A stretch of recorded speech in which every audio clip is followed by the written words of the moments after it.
Hello children, this video is all about the chapter rational numbers. Those you have attempted this chapter earlier, they know that this chapter contains several numbers of terms and methods to solve the questions, and that is the reason we will split this chapter in two videos, because the chapter is very vast and in one video we are not be able to discuss the whole chapter. So let's begin. Rational numbers. Let's discuss about the number system which we have already read in class 6. The number system is, there is a natural numbers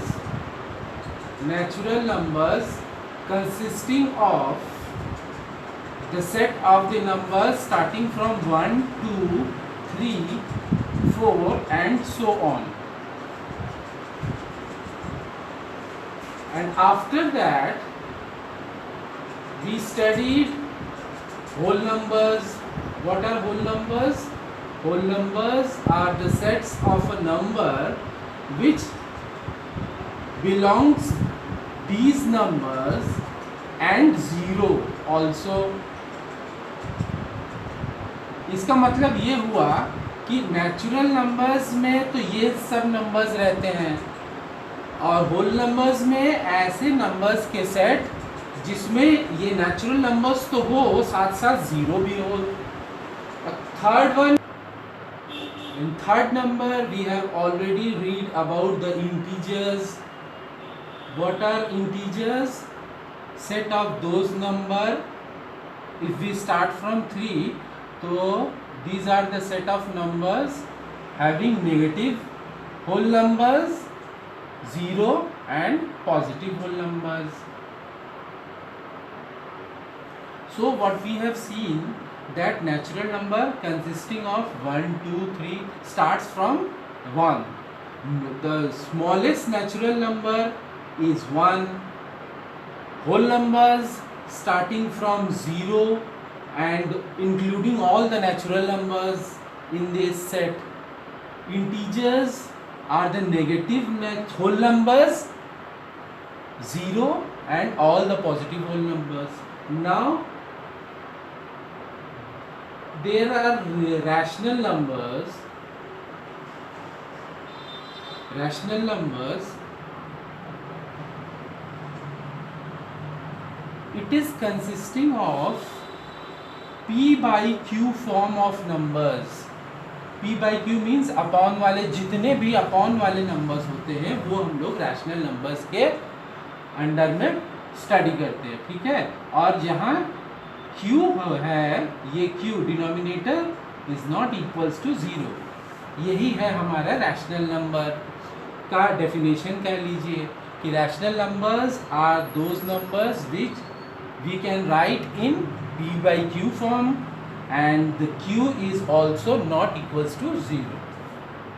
तो अब इस तरह के form में लिखने के लिए हम लोगों को रैशनल नंबर का सेट मिलता है कि अब जैसे हम लोगों ने यहाँ से स्टार्ट किया -3 वाले से, तो इसका -3/2 से ले लिया, -2/2 ले लिया, -1/2 ले लिया, 0 ले लिया, और पॉजिटिव वाले जितने हैं ये भी है 2/2 ले लिया, 3/2 ले लिया, और भी जितने बहुत सारे नंबर्स हैं जो अपॉन वाले होंगे तो वो उनको हम लोग अकॉर्डिंग टू रैशनल नंबर्स के अंडर में स्टडी करते हैं, ठीक है. अब इस चैप्टर में इतने सारे टर्म्स होते हैं कि उसके बारे में बताना भी ज़रूरी है, नहीं तो कम्प्लीटली समझ में नहीं आता है. अच्छा, अब कुछ एग्जांपल्स ले लेते हैं. जैसे एग्जांपल्स में क्या है, 7 - 8/3, उसके बाद √25 ठीक है। ये जितने हैं, ये हमने जो यहाँ लिखा है, ये सब के सब रैशनल नंबर्स है। अब ये 4 रैशनल नंबर कैसे हैं? 4 के डिनोमिनेटर में अगर हम लोगों ने अपने से 1 लगा दिया तो 4 का फॉर्म क्या बन गया? p/q फॉर्म बन गया। तो ये एक रैशनल नंबर ये भी हो गया, ठीक है। और उसी तरह एक एग्जांपल हम लिख देते हैं, 0 is also a rational number, also a rational number. अब 0 रैशनल नंबर कैसे होता है? इसको p/q फॉर्म में कैसे लिख सकते हैं? तो इस तरह लिखेंगे 0/q where q is not equals to 0, यानी इसको हम लोग 0/1 लिख सकते हैं, भले ही इसका आंसर 0 हो, लेकिन ये रैशनल नंबर के फॉर्म, ये डेफिनेशन को फुलफिल करता है, जिसमें क्या है कि q is not equals to 0, definition को फुलफिल करता है, that means 0 is also a rational number, ठीक है। अच्छा, अब हम लोग अलग अलग टर्म्स और अलग अलग मेथड्स के बारे में स्टार्ट करते हैं समझना, ठीक है। First one is equivalent rational number. ये इक्विवेलेंट रैशनल नंबर्स क्या होते हैं? Rational numbers, equivalent rational numbers, अब इसका नाम ही सजेस्ट करता है कि ये नाम ही बताता है, ये यहाँ है कुछ इक्वल टाइप का वर्ड यूज हुआ है। तो अगर किसी ने आपसे कहा कि ये -2/5 के 4 इक्विवेलेंट रैशनल नंबर्स बताइए, जैसे बुक्स में दिया रहता है कि you have to write 4 equivalent rational numbers and the question is given which is -2/5। तो हम लोग किस तरह से सॉल्व करेंगे? 4 रैशनल नंबर निकालना है, तो सबसे इजी मेथड ये है कि 4 बार -2/5 लिख लिया कॉमा लगा के, उसके बाद क्या करेंगे, 2 से मल्टीप्लाई करना स्टार्ट करेंगे, न्यूमरेटर में भी डिनोमिनेटर में भी 2 से मल्टीप्लाई करना स्टार्ट करेंगे। यहाँ 2 से किया तो यहाँ 3 से करेंगे, यहाँ 4 से करेंगे और यहाँ 5 से करेंगे, ठीक है, 1 से नहीं करेंगे। तो ये 4 नंबर हमारे तैयार हो रहे हैं। अब इनको थोड़ा सा सॉल्व करेंगे तो 2 to the 4/10, इसका आएगा -6/15, इसका आएगा -8/25 और इसका आएगा 5 to the 10 -25 माइनस। तो ये है हमारे 4 equivalent rational numbers which is equivalent to -2/5, ठीक है, ये क्वेश्चन था, ठीक है। नेक्स्ट टर्म में चलते हैं हम लोग। नेक्स्ट टर्म क्या है? नेक्स्ट टर्म है हम लोगों का कंपैरिजन ऑफ रैशनल नंबर्स। अब कंपेयर करना है, बी मेथड क्या है? Comparison of rational numbers. Compare करना है, कंपेयर मीन्स कौन बड़ा कौन छोटा, यही देखना है। तो कैसे देखेंगे? तो क्वेश्चन ले लेते हैं। क्वेश्चन दिया है कंपेयर करना है, किससे कंपेयर करना है? -8/9 एंड 4/-5, इन दोनों नंबर्स को कंपेयर करना है। कंपेयर मीन्स कौन बड़ा है और कौन छोटा है, बस इतना ही बताना रहता है, ठीक है। तो चलिए कंपैरिजन करने का मेथड क्या है? पहले डिनोमिनेटर के दोनों डिनोमिनेटर का एलसीएम ले लेंगे, ठीक है। तो एलसीएम ले लेते हैं, 9 और 5 का बाय डिवीजन मेथड से एलसीएम लेते हैं। 3 3 = 9 और यहाँ 5 उतार दिया, फिर यहाँ 3 1 = 5 और यहाँ 5 फिर 1। अब इन तीनों को मल्टीप्लाई कर दिया, एलसीएम ऑफ 9 एंड 5 इक्वल्स 3 3 9 5 से 45। यहाँ हमारे पास एलसीएम 45 आ गया, ठीक है। तो अब हम लोग क्या करेंगे, पहले दोनों डिनोमिनेटर को सेम बनाएंगे, क्योंकि इसके ना तो न्यूमरेटर सेम है ना डिनोमिनेटर सेम है, ऐसे तो कंपेयर नहीं कर सकते। कंपैरिजन करते समय हम लोगों का सिर्फ और सिर्फ एक मेथड पे ध्यान रखना है कि we have to equalise both the denominator, दोनों डिनोमिनेटर को इक्वल बनाना है। अच्छा, अब इक्वल कैसे बनाएंगे, इसके डिनोमिनेटर से यहाँ ऊपर नीचे मल्टीप्लाई करेंगे और इसके डिनोमिनेटर से यहाँ ऊपर नीचे मल्टीप्लाई करेंगे। तो करते हैं, तो ये तो 45 आना है दोनों के नीचे, ये एलसीएम बता रहा है कि दोनों के डिनोमिनेटर में 45 आएगा। तो स्टार्ट करते हैं, ये -8/9 लिखा और इस 5 से ऊपर नीचे इसका मल्टीप्लाई करना है, 5 से डिनोमिनेटर में भी न्यूमरेटर में भी कर दिया, एंड लिखा, फिर इसको उतार दिया दूसरे वाले नंबर को। अच्छा, इसमें डिनोमिनेटर में जो -5 है वो कंफ्यूज करता है, तो उसको अगर हम लोग न्यूमरेटर में लिख देंगे साइन, माइनस साइन को, तो कोई फर्क नहीं पड़ता है ये नंबर्स पे, ठीक है। तो इसको हमने -5 का साइन जो है माइनस का ऊपर डाल दिया।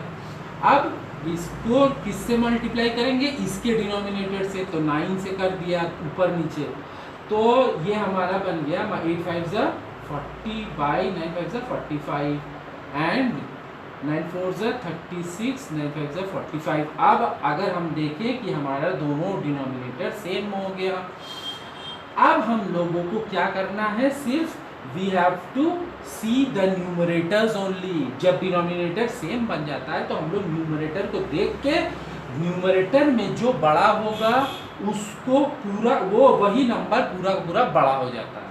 तो -40 है यहाँ न्यूमरेटर में, यहाँ है -36, तो which one is greater, -36 is greater. So हम लोगों को इस तरह से लिख देना है, this one is smaller than this one, ठीक है। और ये एक्सप्रेशन कहाँ से आया, यहाँ से, ये कहाँ से आया, यहाँ से, -4/5। क्वेश्चन ने जो पूछा है उसी को लेके हम लोगों को आंसर देना है, ठीक है, क्योंकि क्वेश्चन ने तो इन दोनों के बारे में पूछा है। अगर हम लोग इसका आंसर देंगे तो which is not so correct, तो अब इसके अकॉर्डिंग हम लोग को आंसर देना है। तो -4/5 वाला नंबर बड़ा है, ठीक है, तो हम लोगों को ये इस तरह से लिखना, -8/9 is smaller then 4/-5। This is the solution. Comparison कर दिया हम लोगों ने, छोटा बड़ा बता दिया कौन छोटा कौन बड़ा है। Next term is arrange in decreasing order. इधर बता देते हैं, स्पेस है हमारे पास, तो चलिए यहाँ बता देते हैं। Next question, next method is C method, which is arrange in decreasing order. Decreasing order, हमें डिक्रीजिंग ऑर्डर में अरेंज करना है, और नंबर्स दिए हुए हैं -4/5, 9/-15, -2/3, -2/3। We have to arrange these numbers in decreasing order. Decreasing order means सबसे पहले सबसे बड़े वाले को लिखेंगे, फिर उससे छोटा, फिर सबसे छोटा, ठीक है। तो स्टार्ट करते हैं। जैसे इस तरह का कंपैरिजन में मेथड था, इसमें क्या था, न्यूमरेटर डिनोमिनेटर कुछ भी सेम नहीं था, same, we have to apply the same method, this one. तो पहले हम लोग एलसीएम निकालेंगे 5, 15 और 3 का, तो 5, 15 और 3 का एलसीएम 15 ही होगा। तो चलिए एलसीएम लिख लिया यहाँ, सॉरी इस तरह से नहीं लिखना है, एक एक नंबर करके लिखना है। तो अब एलसीएम 15 होगा, एलसीएम ऑफ 5, 15 एंड 3 इक्वल्स 15 होगा, ठीक है, ये हमने पता कर लिया। अब एक एक नंबर करके लेंगे, तो जैसे इसमें हम लोगों ने डिनोमिनेटर को एलसीएम के बराबर बना दिया था, तो we have to do the same thing. तो अब डिनोमिनेटर को 15 बनाना है, तो 5 में क्या मल्टीप्लाई करेंगे, 15 बन जाए, तो 3 मल्टीप्लाई करेंगे तभी तो 15 बनेगा, तो ऊपर भी 3 से मल्टीप्लाई करना पड़ेगा। फिर आया नेक्स्ट नंबर विच इज़ 9/-15। अब इसमें तो ये ऑलरेडी 15 है, तो इसमें इंटू वन कर देंगे तो 15 ही रहेगा। और द थर्ड नंबर इज -2/3। सो अब डिनोमिनेटर को 15 बनाना है तो 5 से मल्टीप्लाई करेंगे, ठीक है। अच्छा, अब इसको थोड़ा सा और सॉल्व कर देंगे तो -12/15, 9/-15,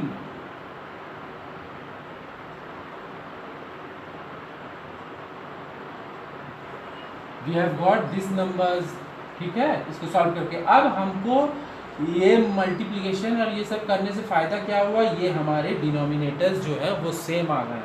अब क्या करना है, we have to see the numerators and decide which one is greater and which one is smaller. तो अब डिक्रीजिंग में लिखना है, यानी सबसे पहले सबसे बड़े को लिखना है। सबसे बड़ा कौन है, ये ऐसे इसको अगर हम लोग ऊपर लेके जाएं, ये देखिए कन्फ्यूजन करा करना, डिनोमिनेटर में नेगेटिव साइन है तो हम लोग अभी हमने बताया था इसको हम लोग ऊपर ले जाएंगे जिससे कि इसकी वैल्यू में कोई इफेक्ट नहीं होगा, तो ऊपर लेके गए। अब सबसे बड़ा इन तीनों में न्यूमरेटर में सबसे बड़ा ये है, तो इसको हम लोग इस तरह से लिखेंगे सबसे पहले, और ये सबसे बड़ा है। और डिक्रीजिंग ऑर्डर में लिखना है, यानी बड़े से छोटे में लिखना है। तो सबसे बड़ा ये हो गया, उससे छोटा कौन है, ये है, उससे छोटा ये है, और फिर सबसे छोटा ये है। अब इसको क्वेश्चन ने जो दिया है उन नंबर्स के को लेके हम लोगों को शो करना है। तो ये 9/15 कहाँ से आया, यहाँ से, और ये यहाँ से आया, और ये था हमारा ये, तो ये तो हमारा सेम टू सेम क्वेश्चन ही ने दिया था, तो ये वाला उतार देंगे। फिर ग्रेटर देन 10/15 कहाँ से आया, यहाँ से। लास्ट टर्म से, लास्ट टर्म क्या था, -2/3, और फिर लास्ट में सबसे जो छोटा है वो है -4/5।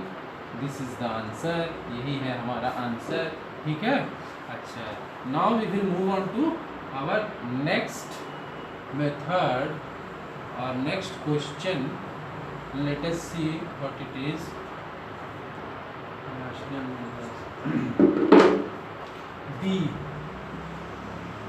D says that absolute value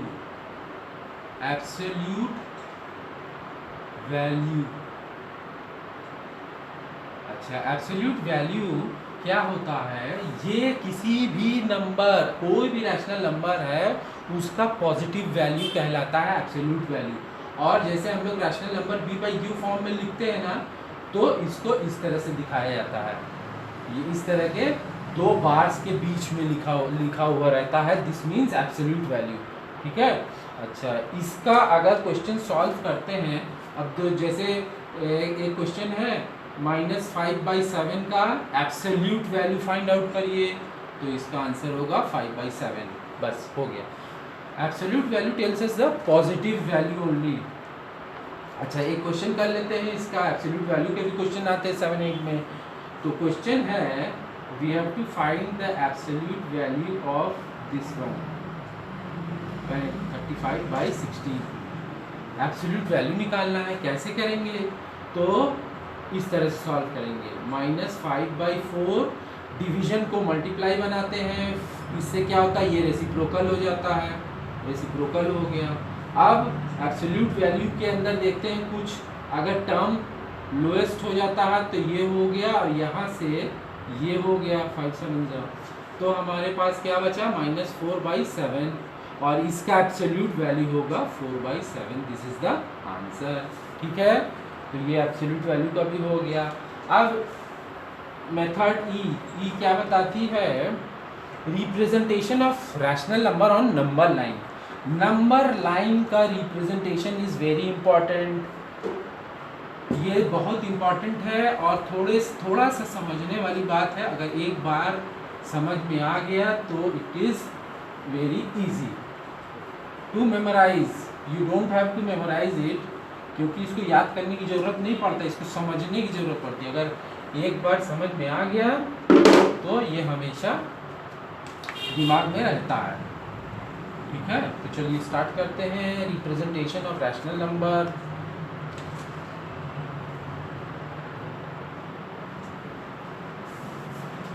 हाँ, तो हमारा ई पार्ट है रिप्रेजेंटेशन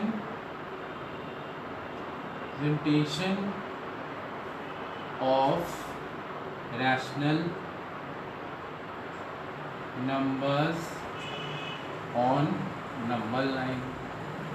नंबर लाइन में शो करना पड़ता है, ठीक है। ये है हमारा एक तरह का मेथड। तो इस मेथड में क्या है, अब जैसे क्वेश्चन ले लिया, एक नॉर्मल सा पहले हम नंबर लाइन बनाएंगे। नॉर्मल सा नंबर लाइन, यहाँ 0 है, 1 2 3 4 एंड सो ऑन। और इधर क्या होगा, ये हमारे होल नंबर्स हैं, ठीक है। और यहाँ इधर 0 के लेफ्ट साइड में we all know that there comes all the negative numbers 0 के लेफ्ट साइड में, ठीक है। अब हम लोगों को क्या करना है, ये तो इजी चीज है कि ये सिंपल सा नंबर लाइन बना हुआ है। लेकिन अगर क्वेश्चन पूछता है कि show 2/5 and -2/5 on number line, इन दोनों नंबर को नंबर लाइन में शो करना है, प्लॉट करना है, तो ये है हमारा क्वेश्चन। तो इस तरह के नंबर्स को करने के लिए हम लोगों को एक नंबर लाइन तो बनाना ही पड़ेगा, ठीक है। इसमें एक दिख रहा है, एक पॉजिटिव है, एक नेगेटिव है। पॉजिटिव वाला यानी 0 के राइट साइड में आएगा, नेगेटिव वाला लेफ्ट साइड में आएगा, ठीक है। इतना तो कंफर्म हो रहा है।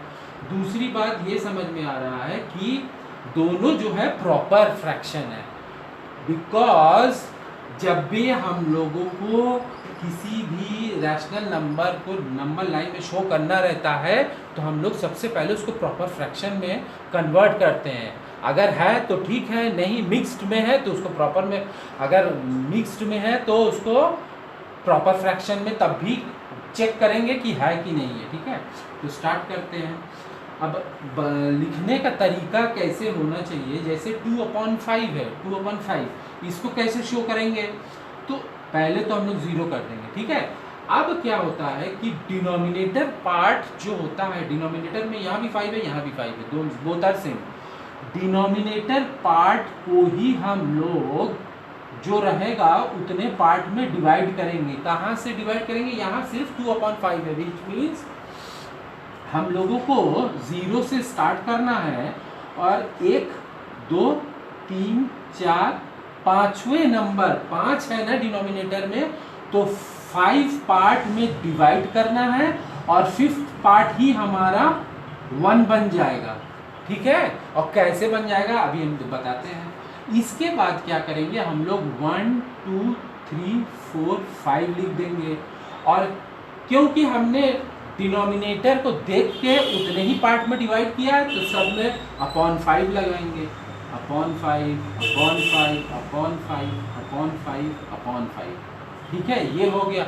अब ये हमने पहले से 1 लिख रखा, क्यों, क्योंकि 5 और 5 कैंसिल आउट हो जाएगा, यहाँ ऑलरेडी 1 आ जाएगा, ये ही है 1, ठीक है। इसी तरह का सेम प्रोसेस, तो हमारा 2/5 we get this number on number line, ये हमें मिल गया 2/5।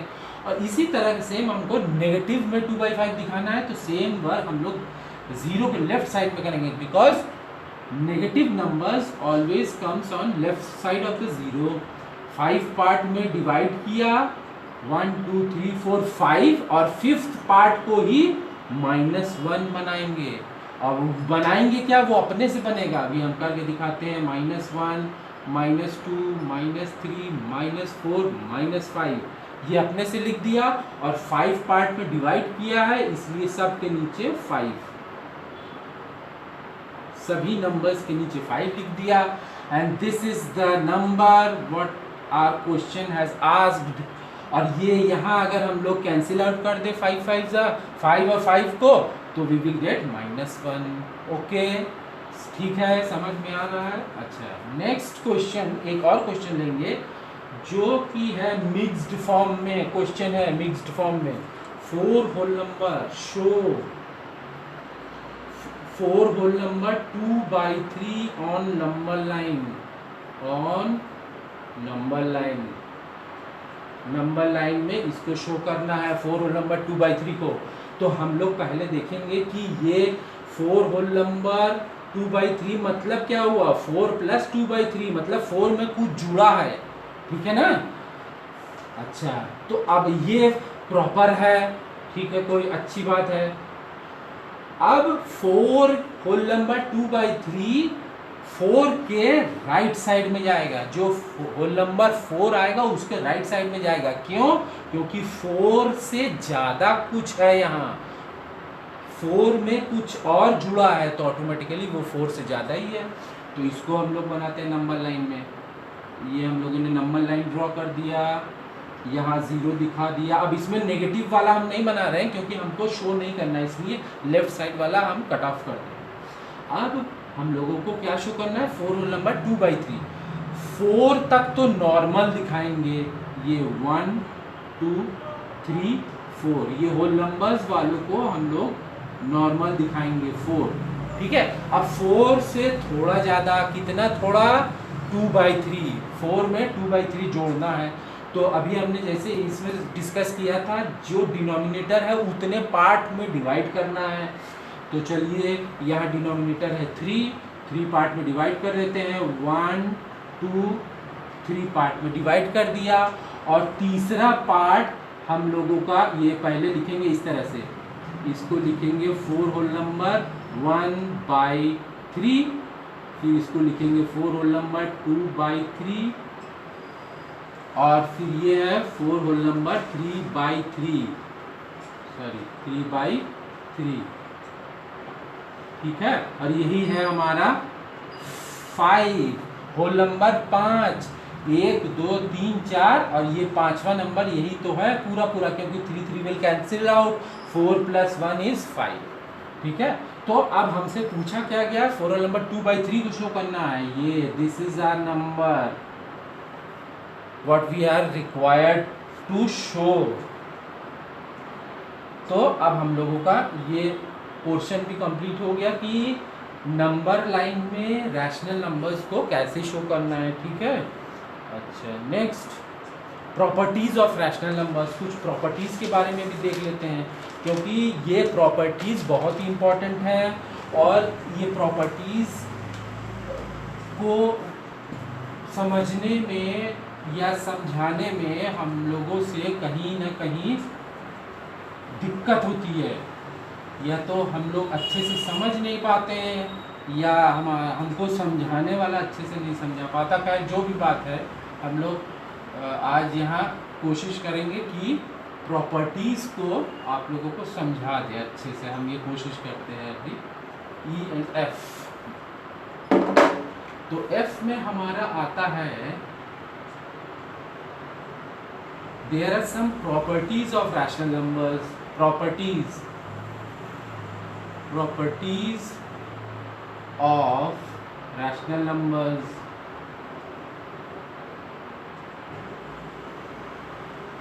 अच्छा, प्रॉपर्टीज में क्या आता है कि इसमें कई तरह के प्रॉपर्टीज हैं, ठीक है। अच्छा, तो अब प्रॉपर्टीज को हम लोग क्या करेंगे, डिवाइड कर लेंगे 4 पार्ट में, 1 2, second part, third part and fourth part. तो सबसे पहले हम लोगों को क्या करना है कि एडिशन लिख देते हैं यहाँ, addition property, subtraction property,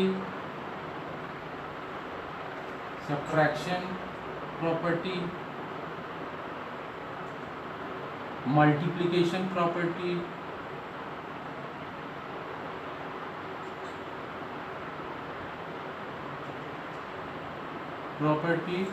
and division property, ठीक है। इतने प्रॉपर्टीज है। अब इसके अंडर भी बहुत सारे प्रॉपर्टी तो बताते हैं अभी, ठीक है, सब्ट्रैक्शन प्रॉपर्टी, मल्टीप्लिकेशन, डिवीजन। अच्छा, अब एडिशन प्रॉपर्टी के अंडर में हम लोग एक एक करके देखेंगे। फर्स्ट प्रॉपर्टी, उसका नाम है क्लोजर प्रॉपर्टी।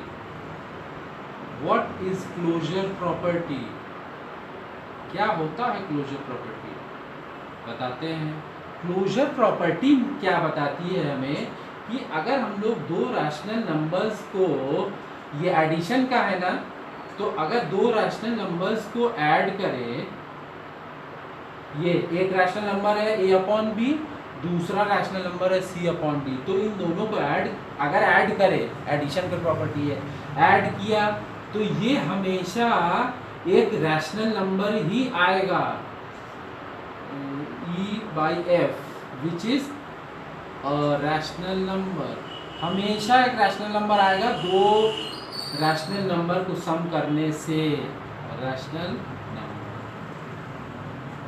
ठीक है। एग्जाम्पल बता दें, 3/2 प्लस 2/1। अब इसको सॉल्व करते हैं तो ये आएगा 7/2। ये एक रैशनल नंबर है, हुआ कि नहीं। इसी तरह कोई भी हम लोग रैशनल नंबर लेंगे, अगर उसको ऐड करेंगे तो वो एक रैशनल नंबर ही होगा, ठीक है। अब क्लोजर प्रॉपर्टी सब्ट्रैक्शन में फॉलो होता है कि नहीं देख लेते हैं, तो इसका भी नाम देते हैं क्लोजर प्रॉपर्टी। क्लोजर प्रॉपर्टी यहाँ फॉलो होता है कि नहीं देखते हैं। तो अगर हम लोग a/b को लिया और इसमें से दूसरा एक रैशनल नंबर को माइनस कर देते हैं, तो ये भी हमेशा एक e/f यानी कि एक रैशनल नंबर ही होता है, ठीक है, रैशनल नंबर। अच्छा, अब मल्टीप्लिकेशन में क्लोजर प्रॉपर्टी फॉलो करता है कि नहीं देखते हैं।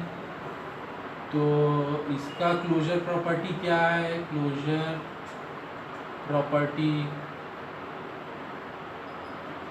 इसका एक एग्जांपल दे दें। एग्जांपल इज यही 3/4 माइनस 2/6, 3/6। तो इसको अगर सॉल्व करते हैं तो 6 4 24, तो 18 माइनस 12, तो ये हमारे पास 6/24, ये एक रैशनल नंबर आ गया, ठीक है। तो which means rational number are closed under subtraction. इसको इस तरह से पढ़ते हैं, इस तरह से बोलते हैं कि rational number are closed under addition. इसको कैसे पढ़ेंगे? Rational number are closed under subtraction. अब तो मल्टीप्लिकेशन का देखते हैं, ये प्रॉपर्टी फॉलो करती है कि नहीं। तो क्लोजर प्रॉपर्टी क्या बताती है,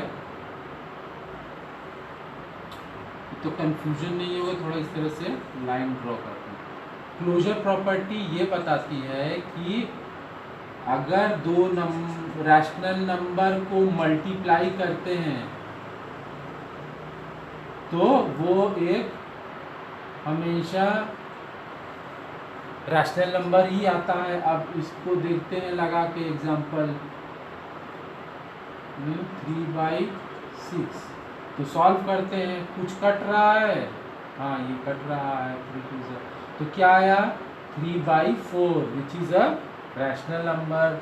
it means rational numbers are closed under multiplication. इसका मतलब तो यही हुआ, तो रैशनल नंबर आया यहाँ। और कैसे इसको बोलेंगे, कैसे पढ़ेंगे, हमने बता दिया। डिवीजन में क्लोजर प्रॉपर्टी फॉलो करता है कि नहीं, इसको भी देख लेते हैं।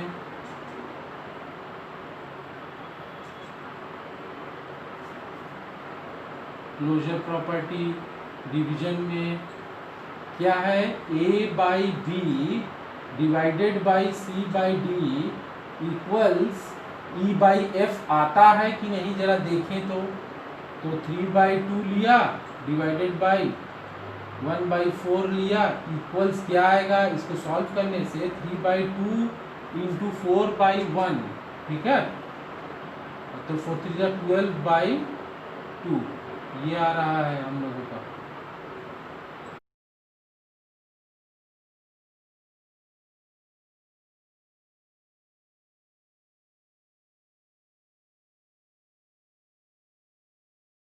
हम लोग सेकेंड प्रॉपर्टी में मूव ऑन करते हैं। सेकेंड प्रॉपर्टी क्या है? Commutative property. कम्यूटेटिव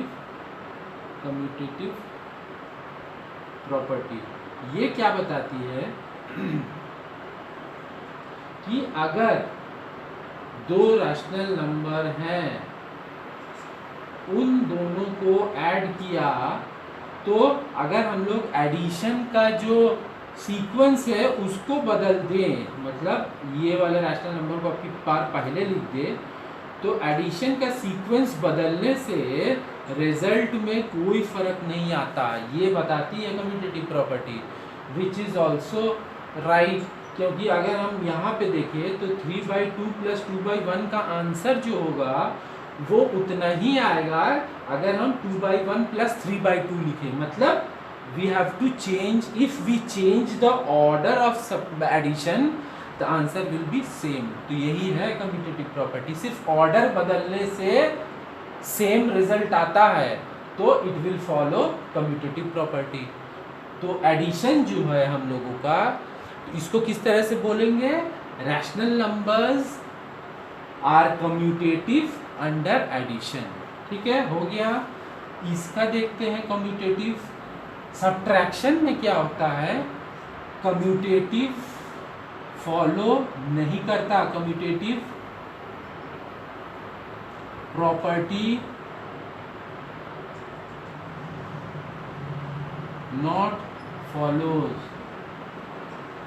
ये रैशनल नंबर्स कम्यूटेटिव प्रॉपर्टी को फॉलो नहीं करता। ठीक है, तीसरा एडिशन में देख लेते हैं कि तीसरा है हम लोगों का एसोसिएटिव प्रॉपर्टी।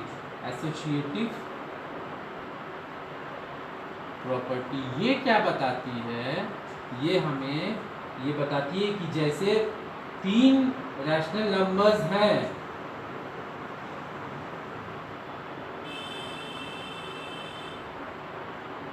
और उनका जो अगर इस तरह से ग्रुपिंग कर दिया जाए,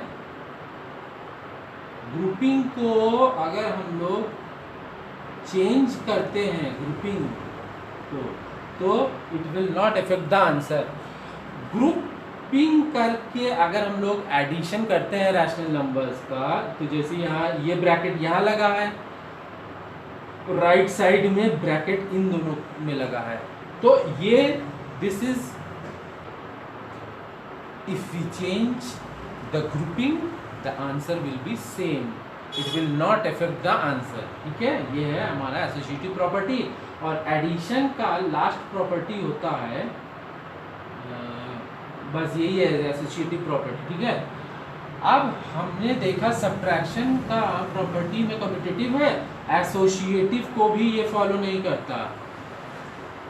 subtraction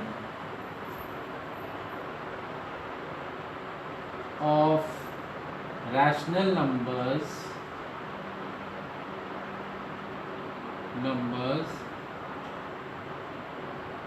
does not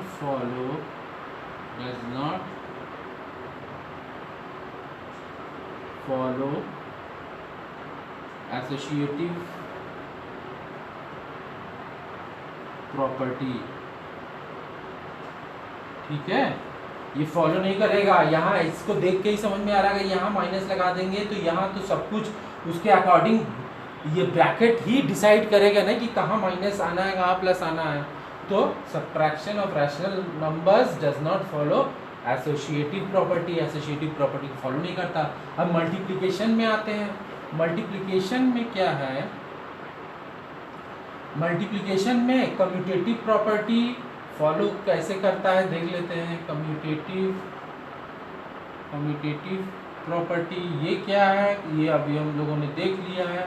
commutative property को कैसे फॉलो करेगा ये हम लोगों को देखना है कि if a by b is a rational number and if we multiply with another rational number which is c by d, so the if we change the order को चेंज कर देने से आंसर में कोई इफेक्ट नहीं होगा। यही ये प्रॉपर्टी बताती है, विच इज़ ऑल्सो ट्रू। अच्छा, अब तीसरा प्रॉपर्टी क्या है, एसोसिएटिव प्रॉपर्टी। देख लेते हैं इसमें क्या होता है। एसोसिएटिव प्रॉपर्टी ये है ना तीसरा प्रॉपर्टी, तो देखते हैं मल्टीप्लिकेशन फॉलो करती है कि नहीं एसोसिएटिव प्रॉपर्टी को। प्रॉपर्टी इसमें क्या होता है, ये a बाई बी है, c बाई डी है, मल्टीप्लाई ई एफ है। तो ग्रुपिंग को चेंज करने से, अगर हम लोग ग्रुप को चेंज कर दें तो it will not effect the answer. Answer के ऊपर कोई इफेक्ट नहीं पड़ेगा। वो तो देख के ही लग रहा है नहीं पड़ेगा ना। जितना आंसर LHS का होगा उतना ही आंसर RHS का होगा। And the last one which follows the multiplication property is distributive property of multiplication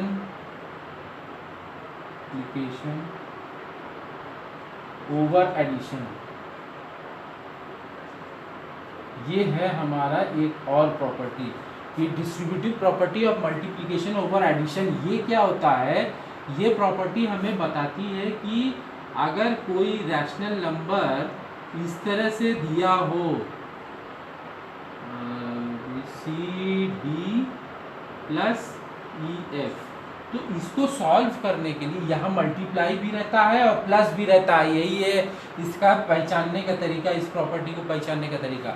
multiply के साथ साथ प्लस भी रहेगा और कभी कभी माइनस भी रहता है। तो इस तरह का प्रॉपर्टी को हम लोग ये इसी प्रॉपर्टी के अंडर में पहचान लेते हैं, ठीक है। अच्छा, तो अब इसको सॉल्व करने का क्या तरीका है, एक बार जो ब्रैकेट के बाहर का जो रैशनल नंबर है ना उससे इसको सॉल्व करना पड़ेगा, फिर प्लस लगा के इसी से इसको सॉल्व करना, मल्टीप्लाई करना पड़ेगा, ठीक है, मल्टीप्लाई। तो चलिए कर लेते हैं, a by B into C by D. ये एक बार इसका इससे हो गया, अब ये वाला प्लस लगाया, फिर a बाई बी जो ब्रैकेट के बाहर है उसी से करना है into E by F. This is all about the distributive property of multiplication, ठीक है। तो यही है हमारे प्रॉपर्टीज ऑफ मल्टीप्लिकेशन। और इसके अंडर में हमारे 7th 8th क्लासेस में ढेर सारे क्वेश्चंस पूछते हैं, पहचानने के लिए पूछते हैं कि पहचानो कौन सा प्रॉपर्टी यूज़ हुआ है। वो क्वेश्चन दे देंगे, पैटर्न दे देंगे, आपको पहचानने कौन सा प्रॉपर्टी यूज़ हुआ। तो अगर इतनी सी बातें हम लोगों को समझ में आ जाती है, then we will find out all the questions answers. So अब हम लोग यहीं पे ख़त्म करते हैं।